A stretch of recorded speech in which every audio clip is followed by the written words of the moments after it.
walking on a pink cloud. So I asked her last night at her graduation prom, and she said yes. We're going to be married in August. Wow, married? But she's just finishing high school, and you still have 2 years at the university. That's a tough road, Larry. What are you going to use for money? Well, Sue's folks were going to pay something to put her in junior college here in town for 2 years. So we'll have that. But instead of going to college, she'll get a full-time job in campus town. Say she doesn't care anymore about education. So with that, and my part-time job, well, we'll get by. Uh-oh. Here's Sue now. You two probably want to be alone.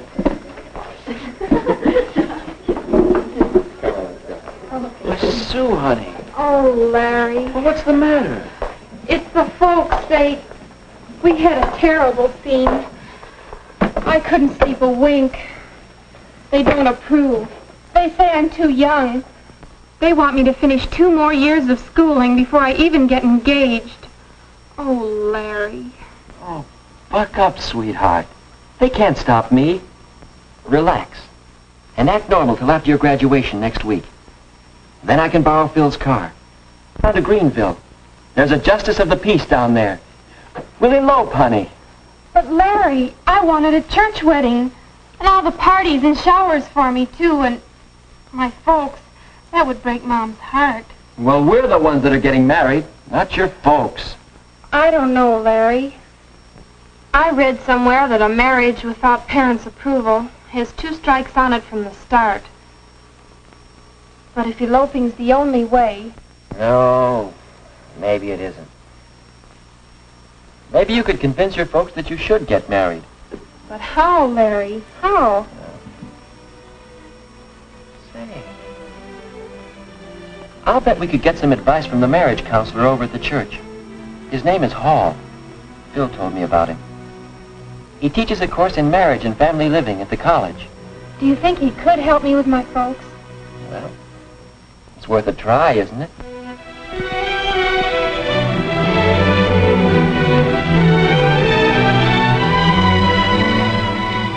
My folks don't understand the way I feel. So that's the story, Mr. Hall. Do you think you can help us get married? Why, I'm in favor of marriage. In fact, I spend a good deal of my time helping people to get ready for marriage. Now, let's see. You've known each other for... 3 months, 1 week, 2 days, and 17 hours. And you're 18, Sue? And 19, Larry? Have either of you ever been in love before? Well, but not like this. This is the real thing. Yes. I had a chum in college who had the real thing with 8 successive girls. Oh, it's all right if you have it, fine. It's a very important factor in building a happy marriage. But tell me, how do you know it's real love, the kind you can get married on? Why, ever since I first met Larry, I haven't wanted to date anyone else. The whole 3 months now. And besides, I haven't even had 1 quarrel with him. No quarrels? Why not? No differences of opinion? Or no opinions? What do you talk about on your dates? Oh, movies and popular songs. Orchestras, dancing. And... Larry's chosen profession, engineering? No, I don't understand any of it. I don't like to hear about it. Why, Sue, honey, I didn't know you felt that way. Well, it seems you two may have some things to talk over and settle. Might well ask yourself some questions before you get too serious about marriage. Well, look, what do you mean? What sort of questions? Well, questions for Cupid. You might say he should ask them before he fires those arrows. We call this Cupid's checklist. First, do you have similar backgrounds, similar bases for your ideals and standards? Second, are you real friends, comrades, pals through thick and thin? And third, do you both understand marriage?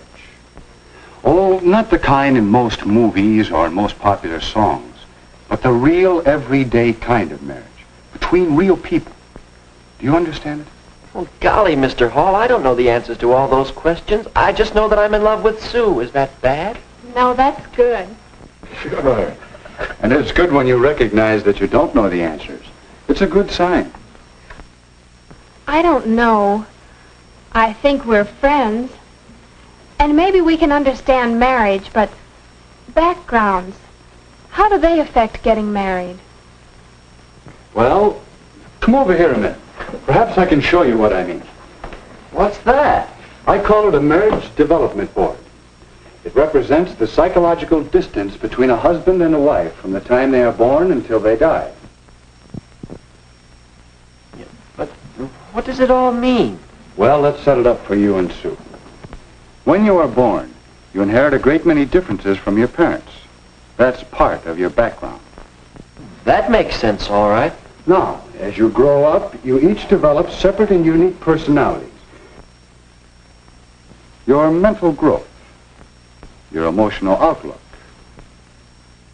your standards and ideals. Larry, your distinctly masculine outlook on life, and Sue, your feminine way of looking at things, your capacities to love and be loved. In these and many other ways, you each acquire a background, so that when you first met, you were probably farther apart, probably more distinct individuals than when you were born. But I don't want to marry a girl like me. I want to marry a man like him.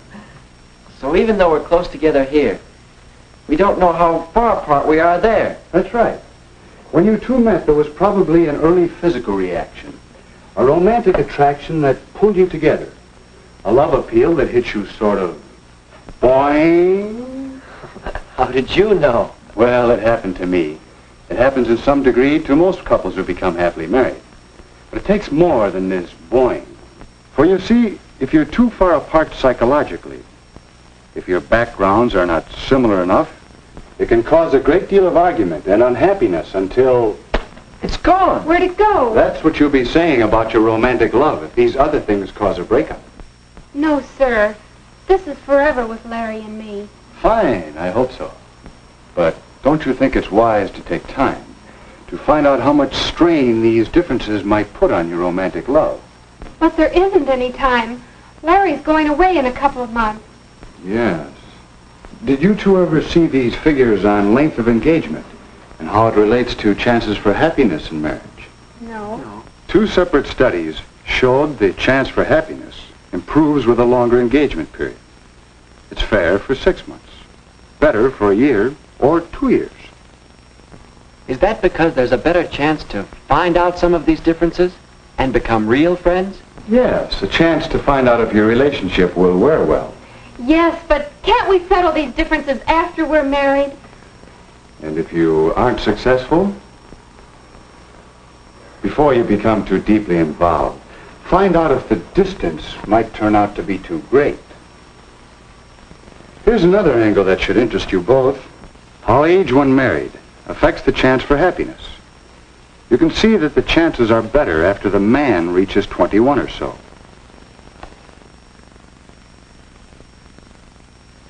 And the same study showed that the woman must be 19 or 20 before the chances for happiness begin to be good. But why? What's the difference between 19 and 21 or so? The difference is in you the next few years. You, Larry, and you, Sue. Young people seem to change and mature in these years from 18 to 21 or even later. So that a person you might marry at 18 or so will seem like quite a different person to you a few years later. Gee, hon. Doesn't take an engineer to see that we're on the bad part of the curve of these graphs. All of them. Yeah. I see our chances aren't so good now. What are we going to do? I thought you were going to help us get married.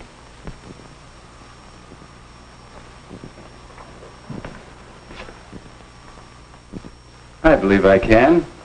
I think you two have a lot of what it takes to build a successful marriage. And yet, you wouldn't try to plan and build a house in 3 months, would you? Shouldn't a marriage have better planning? If you two are going to build a successful family team that will last for 40 or 50 years, how long do you think it should take to get ready for it? All right. do we know when we've done it? When the two of you are ready for marriage, you'll sense a new feeling between you. The two of you united as a pair, thinking as one unit, acting as one unit in the building of a marriage and a new family. Your sense of pairedness shows up in the way in which you consider what's best for the pair of you over what you want individually for yourself. Think how often you speak of things from my point of view instead of ours. How often you say, I want, instead of we want. I guess it wasn't my folks that needed convincing, it's me. I mean, it's us, isn't it, Larry? Yeah, we'll say. And so, in terms of the checklist for Cupid, Larry and Sue began to examine their readiness for marriage. Do we have similar backgrounds? Do we agree on our religious beliefs? And have the same feelings about religion in general? Do we have the same ideals and standards and tastes?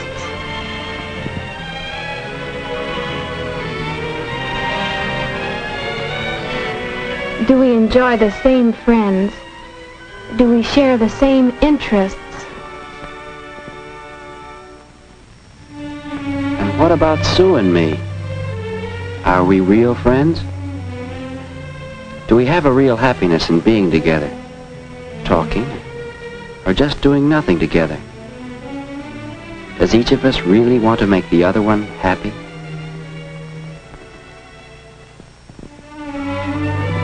Do we have a real interest in each other? And a sense of pride in each other?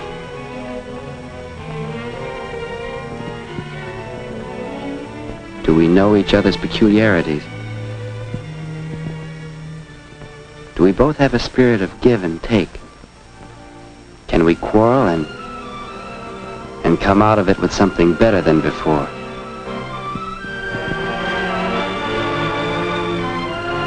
Do we really understand marriage? Do we understand the social aspects of marriage? Have we an understanding about money matters and how important it is to have enough money to do more than just get by? Do we understand the physical aspects and the family side of marriage? Do we know how much work there is to a marriage? And overall, do we have a feeling of paired unity? Those questions were helping us to find out just how strong our relationship was and helping us to strengthen it. So the next time we called on Mr. Hall, we realized how much he had been helping us. He had been talking for some time with our parents, and there seemed to be general agreement that Sue and I now had a much better idea of just how much psychological distance still separated us. If you want to, Sue, your mother and I, we can make arrangements for you to begin school at State U this fall with Larry instead of at the junior college. If we want to. Then, if you two get along, in school, that is, if you continue to reduce the psychological distance, then perhaps at Christmas vacation or at Easter vacation, we'll be glad to announce the engagement. Oh, Larry! And then we can be married when Larry graduates in 2 years. I mean, 1 year and 10 months and 3 days. Yes, if the engagement period gives you two the opportunity to work things out together. If you both still want it. I guess you might say we're engaged to be engaged. And Mr. Hall, we both want to thank you. And say, now do you think we have anything more than... Bang! Why, yes, I think you've made a good start towards getting ready for marriage.